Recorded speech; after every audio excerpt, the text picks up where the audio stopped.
जय हिंद। आज हम आप लोगों को संयुक्त सूक्ष्मदर्शी का पूरी टॉपिक आज समझाएंगे। संयुक्त सूक्ष्मदर्शी होती क्या है, कैसे क्या बनता है। मैंने कल सरल सूक्ष्मदर्शी के बारे में खूब अच्छी तरीके से समझा दिया था।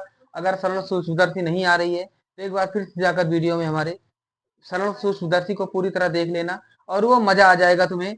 आइए हम देखते हैं संयुक्त सूक्ष्मदर्शी, जो तुम्हें बहुत मजा देने वाला है, बहुत ही मजेदार तरीके से तुम सीखने वाले हो। सबसे पहले तो हम ये जान ले संयुक्त सूक्ष्मदर्शी होती क्या है। संयुक्त सूक्ष्मदर्शी वह होती है जो हमें नग्न आंखों से बिल्कुल नहीं देती, जिसे हम बिल्कुल भी नहीं देख सकते नग्न आंखों से, जिसे देखने के लिए हमें एक दूरबीन की जरूरत पड़ती है, जिसे देखने के लिए एक सूक्ष्मदर्शी की जरूरत पड़ती है, उसे हम कहते हैं संयुक्त सूक्ष्मदर्शी, है ना। तो ये धूल से भी कम आकार की वस्तु होती है, उसको देखने के लिए प्रयोग किया जाता है। जैसे इसका प्रयोग अत्यंत छोटी वस्तु को देखने के लिए किया जाता है, जो धूल से भी कम आकार की होती है। धूल से भी कम आकार की मैंने बताया, लेकिन इसकी आवर्धन क्षमता मैंने बताया ना, इसकी आवर्धन क्षमता सरल सूक्ष्मदर्शी की तुलना में बहुत अधिक होती है। ठीक है ना, इसको पूरी तरह समझ गए हो। अब हम देखते हैं ये प्रतिबिंब का बनना। पहले मतलब ये समझ लेते हैं, प्रतिबिंब का बनना नहीं, पहले इसमें समझ लेते हैं कि इसके सामने कैसे क्या वस्तु होती है। मान लेते हैं एक कोई छोटी वस्तु है, मान लेते हैं एक कोई छोटी वस्तु है ए बी, जो अब दृश्यक लेंस के सामने रखी हुई है ना। अब इससे पहली किरण जाकर जब अब दृश्यक लेंस यानी लेंस पहले लेंस पर पड़ेगी, पड़ने के पश्चात ये जब पहली किरण थोड़ा विचलित हो जाएगी, विचलित होकर जाकर दूसरे लेंस पर पड़ेगी, लेकिन पहली किरण अब दृश्य जो प्रकाशिक केंद्र से बिना विचलन के सीधा निकल जाएगी, निकल गई ना। जहां पर ये दोनों किरणें एक दूसरे को काटेंगी, वहीं पर इसी वस्तु का ए बी का एक उल्टा प्रतिबिंब, उल्टा तथा वास्तविक प्रतिबिंब और वस्तु से थोड़ा बड़ा प्रतिबिंब A1B1 बनेगी। लेकिन जब इससे किरणें जाकर लेंस पर पड़ेंगी फिर थोड़ा विचलित हो जाएंगी। विचलित होने के बाद इसी वस्तु का ऐसा लगेगा कि कहीं पर एक आभासी होगा, आभास होगा, महसूस होगा कि इसी वस्तु का कहीं पीछे जाकर एक अदृश्यक लेंस के भी पीछे कहीं पर जाकर दूर स्थित वस्तु, अनंत दूरी पर भी हो सकती है, कहीं दूर जाकर एक बड़ी प्रतिबिंब A2B2 बन रहा है ना। B2 बन रहा है, B2 यहाँ कट गई, यहाँ पर B2 बन रहा है, समझ गए ना। इसी वस्तु का एक बड़ा प्रतिबिंब, बस यही मैंने लिखा है, यही तुम्हें समझाया। अब आगे चल के यही सब समझा रहे हैं। जैसे यहाँ पर एक चीज ध्यान दे रहे हो, जहां पर यहाँ पर क्या है, माना वो हमारा क्या है, ये अभिदृश्यक लेंस है, ई क्या है, ये एक नेत्रिका है, और ए बी क्या है, अभिदृश्यक लेंस के सामने रखी वस्तु। देखो अभिदृश्यक लेंस है, इसके सामने रखी वस्तु, और A1B1 अभिदृश्यक लेंस द्वारा बना वास्तविक उल्टा हुआ बड़ा प्रतिबिंब। यही तो बताया, अभिदृश्यक लेंस के द्वारा बना उल्टा और वास्तविक आभासी उल्टा और बड़ा प्रतिबिंब, है ना। A2B2 क्या है, इसी नेत्रिका के द्वारा बना आभासी बड़ा तथा उल्टा प्रतिबिंब। ये देखो नेत्रिका के कारण A1B1 का, इसी वस्तु का A1B1 का बड़ा आभासी तथा उल्टा प्रतिबिंब। इतनी बात समझ गए। अब यू ओ देखो, हमारे थोड़ी इसमें एक यू ऐसे हमारी रहती है और भी इस तरह रहती है, इनको दोनों को ध्यान से समझना। तो यू ओ लगी है तो यानी अब दृश्यक लेंस की है ना।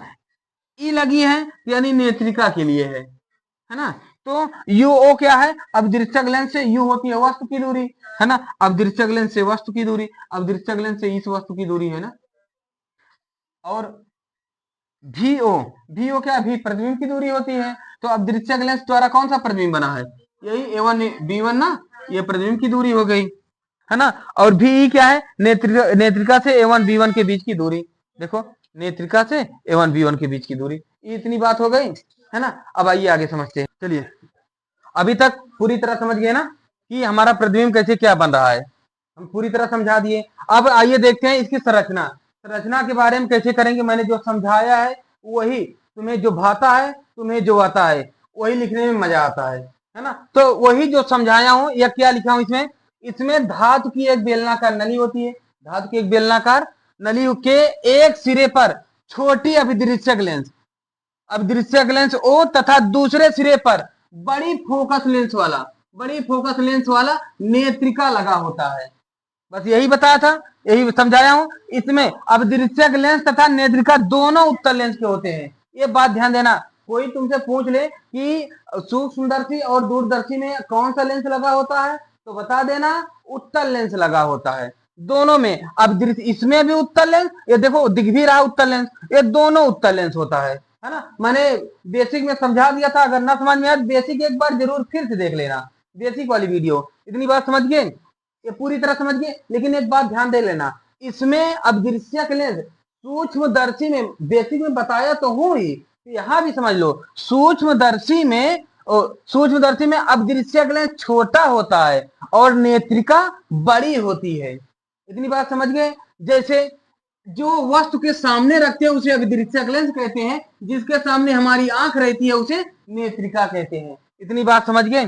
फिर इसके बाद समायोजन। समायोजन में बस इसी तरह मैंने जो कहा था कि इसको दंतुर चक्र की सहायता से आगे पीछे खिसकाएंगे। कभी देखो आंख की अस्पताल में जाओ तो तुम्हें क्या करते हैं कि तुम्हारी आंख के साइड पे लाकर तुम्हारी ठुड्डी को रख देते हैं और फिर आगे पीछे खिसकाते हैं ना, फिर वहीं पर ले जाकर एकदम आंख के सीधे पर रखते हैं कि जहिया जिसको देखो क्रॉस तार आसानी से दिखाई पड़े। जो तुम्हें देखना है उसका प्रतिबिंब जो क्रॉस तार होती है ये आराम से अच्छे से दिखाई पड़े, इसीलिए उसको दंतुर चक्र की सहायता से उसे व्यवस्थित करते हैं। ठीक है ना, इतनी बात समझिए।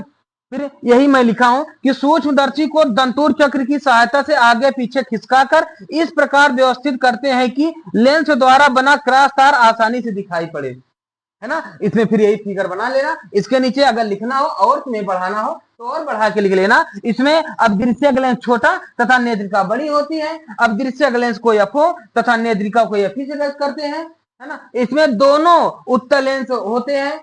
और तुम्हें बढ़ाना हो और बढ़ा सकते हो, है ना। तुम्हें थ्योरी रट्टा नहीं माननी है, बस यही समझना है। सब कुछ यही समझ के जो तुम्हें समझाया हो इसी के आधार पर सब कुछ तुम्हें पूरी करनी है। इतनी बात समझ गए। अब इसके बाद आइए लिखते हैं प्रतिबिंब का बनना।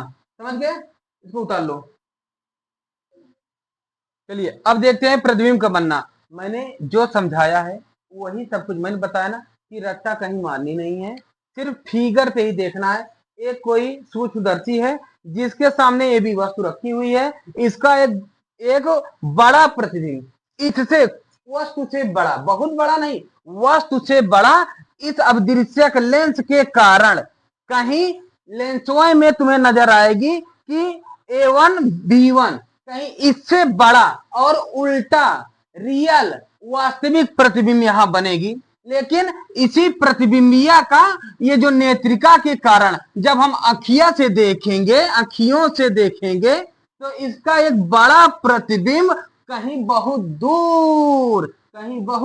दूर जाकर A2 B2 कहीं पर बनेगी, है ना। यही बस लिखा हूं, कुछ नहीं, जो समझाया हूं वही लिखा हूं। रट्टा नहीं मारनी कहीं पर भी नहीं, हाँ इतना भी नहीं। जैसे अब देखो मजेदार से लो यार, देखो फिजिक्स केमिस्ट्री जितना हंसोगे ना, जितना मजेदार पढ़ोगे ना उतना ज्यादा आएगी, है ना। बस बोरियत ना रहे यार, क्लास मजेदार होनी चाहिए, है ना। बोरियत क्लास बर्बाद कर देती है। चलो देखते हैं। माना ए बी एक छोटी वस्तु है, मैंने बताया क्या ए बी छोटी वस्तु है जो सूक्ष्मदर्शी के अदृश्यक लेंस के सामने रखी है। अदृश्यक लेंस ओ, यही अदृश्यक लेंस है ना, इसी के सामने रखी है, जिसका प्रतिबिंब अदृश्यक लेंस के कारण, मैंने बताया इसके कारण क्या बना, A1 A2 A1 B1, है ना। वस्तु का बड़ा वास्तविक तथा उल्टा प्रतिबिंब किसके, अदृश्यक लेंस के कारण वस्तु से बड़ा, इससे तो बड़ा बनेगा। वास्तविक तथा उल्टा प्रतिबिंब A1 B1 बनता है। लेकिन भूल गया, ये भी है, इतने से संतोष नहीं करना पड़ेगा, ये भी है। इसके कारण इसी वस्तुओं का, लेकिन नेत्रिका के कारण इसी प्रतिबिंब A1 B1 का बड़ा प्रतिबिंब अब दृश्यक लेंस O के पीछे कहीं अनंत दूरी पर जाकर A2 B2 बनेगा, है ना। B2 नहीं B2, हाँ बहुत बढ़िया बहुत बढ़िया, है ना। इतना समझ गए।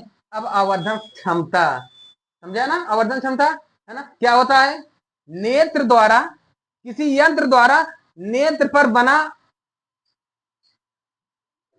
दर्शन कोण, तथा केवल आंख से देखने पर आंख पर बना दर्शन कोण के अनुपात को आवर्धन क्षमता कहते हैं। लेकिन ये बताओ, ये तो यंत्र से देखे हैं हम, यही बार बार बता रहा हूं, शुरू से बेसिक में भी यही बताया था और फिर बता रहा हूं। सबसे बड़ी पॉइंट है इस सूक्ष्मदर्शी की, यही सबसे बड़ी पॉइंट, सबसे तगड़ी पॉइंट है कि इस वस्तु को हम जब देखें, इसका तो बीटा बना लेकिन अल्फा कहीं दिख नहीं रहा है। हम यही मानेंगे, बता दे रहा हूं। आगे आइए देखते हैं इसको आवर्धन क्षमता, इसको लिख लो।